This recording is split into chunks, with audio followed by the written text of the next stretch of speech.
Welcome to the Budget Mom YouTube channel. I'm Kamiko Love from thebudgetmom.com, and today I want to talk all about sinking funds. And I thought this was such a good subject as we are all heading into the new year of 2021. We're all out there setting goals and preparing our finances, and sinking funds is a perfect way to do that. So today I'm going to be sharing with you some more information about what sinking funds actually are and what my sinking funds look like for the new year.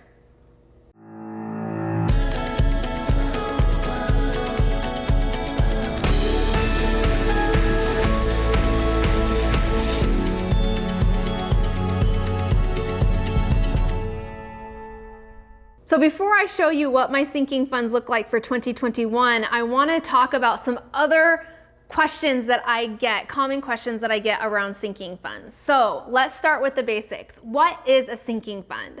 A sinking fund is saving a little bit every single month or paycheck for a specific holiday, event, or goal that's happening in the future. Now, one of the questions I get, what is the difference between a goal and a sinking fund? And the way I like to think about it is your goal is the end result. It's the number one thing that you're working towards. A sinking fund is how you're going to reach that goal. It's essentially breaking down that bigger goal into little bitty action steps that you need to take, and in this case, saving money to get to that bigger goal. So that's what a sinking fund is. And how does that differ from your emergency fund? A sinking fund, like I said, is for a planned and expected future holiday event or goal. Okay? Your emergency fund savings is for an unexpected and unplanned event that happens in your life. So one we're planning for the known and the other one we're planning for the unknown. That's the difference between a sinking fund and emergency fund. The next question I get is, if I save my sinking funds in cash? And yes, I do. So here's the thing with that. Where do I keep the money I save for my sinking funds? Well, it really does depend. Now, if we're talking about things like holidays and events, I like to save those in what I call sinking funds envelopes. And I'll be showing you what mine look like for 2021. Why do I save for those holidays and events in cash? There's a couple of different reasons. One, they're very short-term goals, meaning I'm going to be using those sinking fund savings within the next year or even within months. Take, for instance, Valentine's Day, which is one of my sinking funds. Right now it's December of 2020, but I plan on using that money by February of 2021. That's only a couple of short months. So for me, there's no reason to go stick it into a bank somewhere. Anything that I save for in cash in my cash sinking fund envelopes, I use in a fireproof safe located somewhere hidden in my home. So that's where I store them. I store them in that safe. Now, I also have separate savings accounts at my credit union for more ongoing, longer term, bigger sinking fund goals. What does that look like? My property taxes, my home insurance, vacation savings. All of those are sinking funds. They're all things that I know are coming up in the future, but I'm choosing to save for those events a little bit every single month. So I have the cash and I'm prepared for that bigger expense when the time comes. Now, I like having those separate savings accounts at my credit union. Why? Because I have no minimum fees and I can have as many savings accounts as I want at my credit union. So for me, that's where I like to keep them because I'm not getting charged to have those different accounts. Let's also talk about if you can have too many sinking funds. I get the question of, Miko, how many sinking funds should I have? Because right now I have sinking funds for 30 different things because I want to save for all these things. The same rules apply to sinking funds that we do with our finances and our budget. It's about simplifying and prioritizing. So the number one question I get from a reader that tells me they have too many sinking funds, if they say to me, Miko, I have debt and I don't feel like I'm making a lot of progress on that goal because all of my extra income is going towards my sinking funds. Well, then that tells me that they have too many sinking funds that is keeping them away from ultimately obtaining their main goal, which is paying off debt. So how do we take care of too many sinking funds, of wanting to save for all the different things? One, we look at cash flow. What are the events and holidays or goals that are coming up in the future that we can cash flow around that time? And let me give you an example. Maybe I have a birthday that's coming up in March for a best friend, a good girlfriend. And I know that I'm gonna want to buy a gift for this friend in March. So instead of setting up a sinking fund for that gift, maybe instead I decrease my food budget by $50 in February, so I have the money to spend for that gift in March. I'm cash flowing using the income I'm receiving during that time frame. Now, I do this for a lot of events in my life. Now, I currently only save for 2 birthdays every year. I save for my boyfriend Christopher and my son James. Now, it's true, those are the biggest birthdays I want to fund because they're the largest amounts, but that doesn't mean I don't have other birthdays that pop up. Those birthdays, I cash flow with the paycheck I get from around that time period that birthday is happening. So that's what I mean by cash flow. So you really have to sit down and list out all the different things as far as the planned goals and events you want to save for. Highlight the ones that you can cash flow and leave the ones that you want to create sinking funds for unhighlighted, so you know which ones you want to start those sinking funds for. And then add those sinking funds to your budget. Is it realistic? Is it achievable or doable to do with the budget you have right now? So if you have debt, I have a little bit different of a recommendation. Obviously, paying off debt, especially high interest consumer debt, should be your number one goal. Now, I was in this situation. I had debt, but I also had many other things that I wanted to be prepared for. So what I looked at is, what was that one time in my life where I felt the most pressure to use my credit cards? That one time that pops up every year that just kept putting me into debt. It was Christmas. So you have to realize too that a debt payoff journey isn't just about paying off the debt you have right now. It's preparing and managing your finances so you don't go into debt in the future. But what is the balance of those two things? What that looked like for me in my life is I still put a big portion of my extra income towards making extra debt payments, but I did save $25 from each paycheck and I put it into a Christmas sinking fund. I had one sinking fund while I was paying off debt, and that was Christmas. Because every single year it put me so much more into the debt hole because I hadn't got complete control of my spending. I was still finalizing my budget and tweaking it and getting it to work for me. And I had a much bigger goal, which was paying off my debt.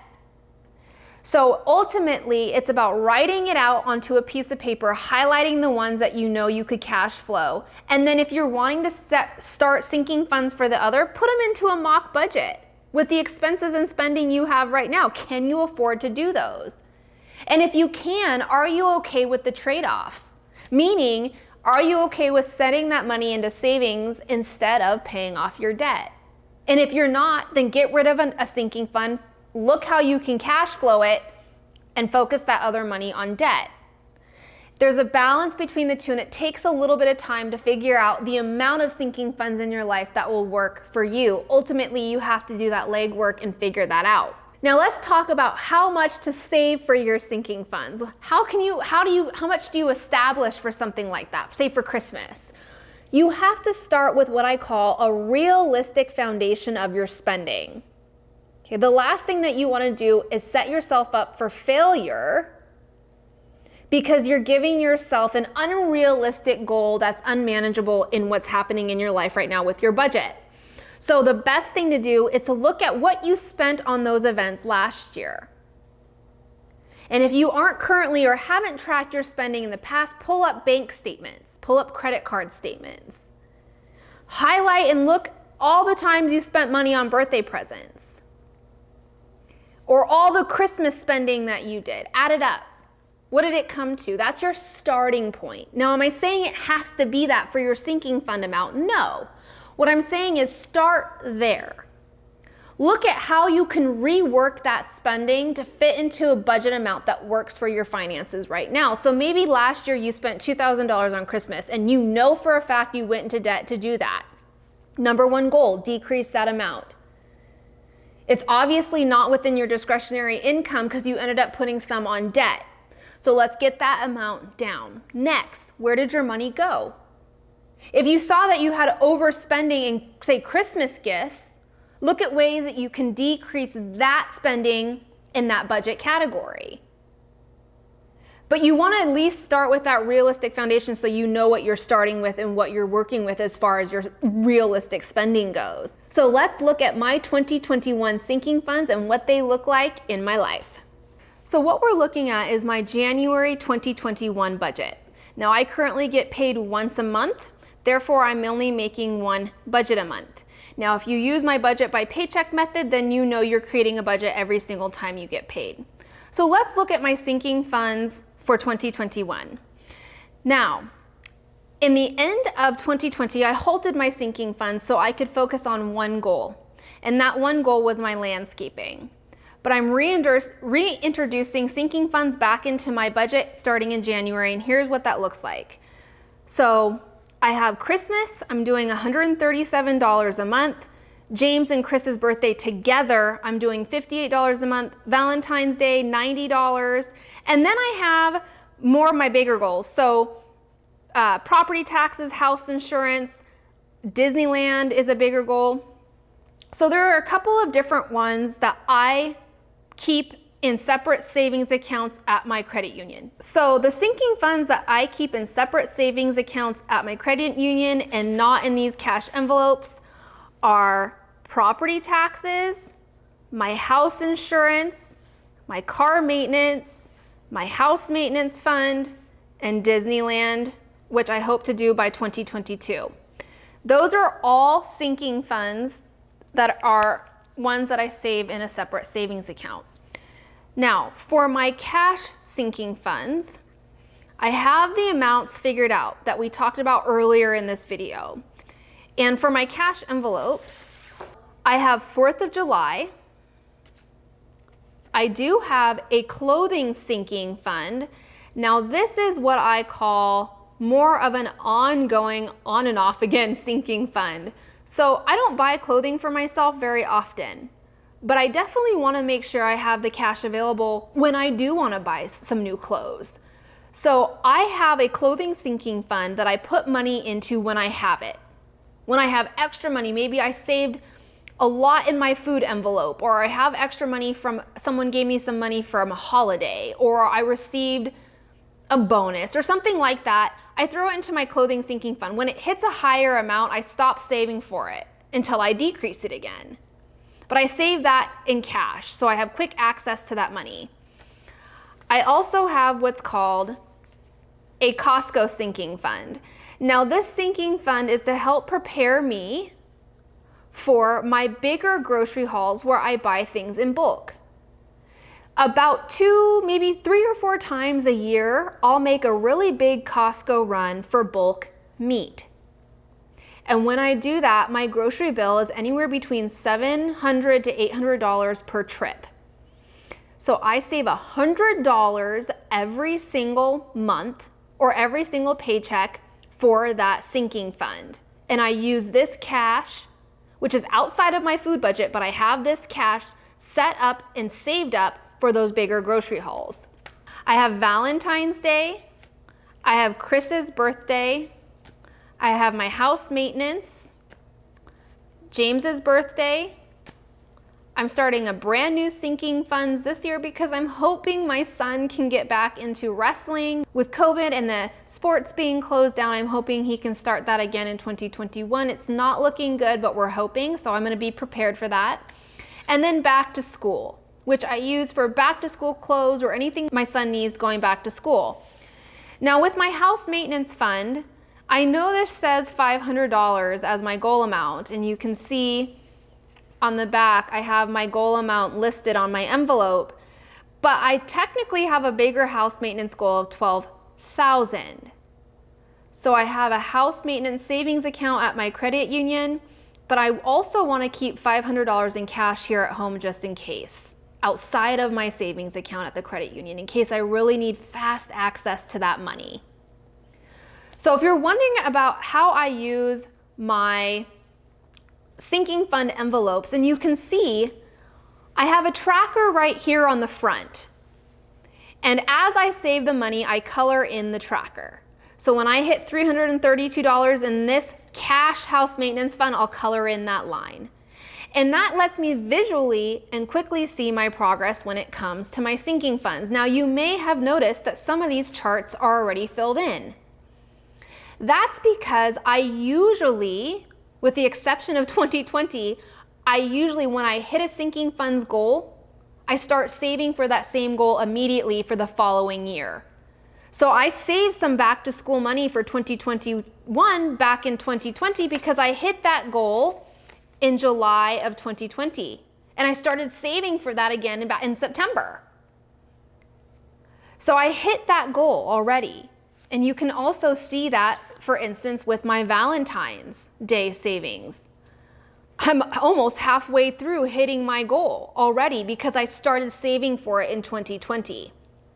And that's how I handle my savings tracker. I love being able to visually say, okay, I'm about halfway to that goal. Or hey, I'm about to hit that goal, which you can see on Chris's birthday envelope. I only have 2 more lines to color in before I hit that goal. So some of my sinking funds for 2021 have already been somewhat funded because I started in 2020, and I'm gonna continue to do that into 2021 as well. So that's what my sinking funds envelopes look like. This is how I save that money in cash. Now, if you're wanting my sinking funds envelopes, the ones with the trackers, you can find that in my TBM shop. I'll put a link in the description of this video for those envelopes. Now, another way I like to see my progress on all of my sinking funds is inside the Budget by Paycheck workbook.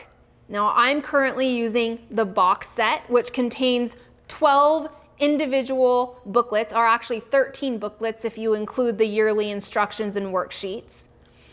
But anyways, you can see what's called a sinking fund savings visual. I like to not only visualize and see my progress for each individual sinking fund, I like to see my progress on all of them on the same view, for instance. So you can see all of my different sinking funds labeled here. Now, my clothing, my Costco, those aren't on my sinking funds visual because they're ongoing.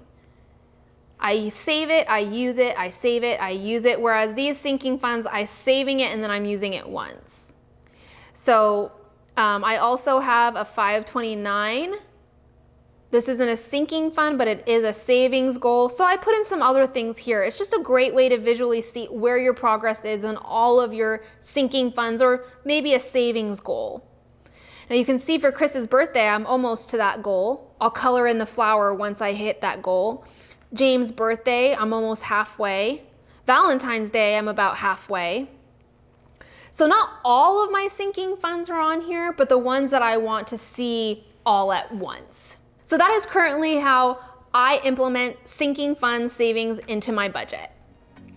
One of the best things that you can implement going into the new year, besides just the goals you are thinking about, is financial stability.